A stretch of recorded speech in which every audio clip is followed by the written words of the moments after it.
खोटाङको खोटेहाङ गाउँपालिका 4 स्थित रोक्सिङमा मोटरसाइकल दुर्घटनामा परेर एक युवाको मृत्यु भएको छ भने अर्का एक गम्भीर घाइते भएका छन्।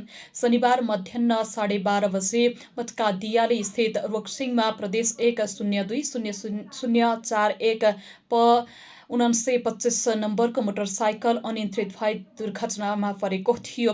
दुर्घटनामा खोटेहाङ 4 का 26 वर्षीय प्रदीप बस्नेतको मृत्यु भएको छ। सो मोटरसाइकल सोही ठाउँका 26 वर्षीय झलनाथ विकले चलाएका थिए। मोटरसाइकलको पछाडि सवार बस्नेतलाई गम्भीर चोट लागेपछि तत्काल उपचारका लागि न्युरो अस्पताल विराटनगर पुर्याइएको थियो। उपचारको क्रममा शनिबार राति 10:10 उनको मृत्यु भएको प्रहरी स्रोतले जनाएको छ। दुर्घटनामा गम्भीर घाइते चालक विकको विराटनगर स्थित न्युरो अस्पतालको आइसियुमा राखेर उपचार भइरहेको छ।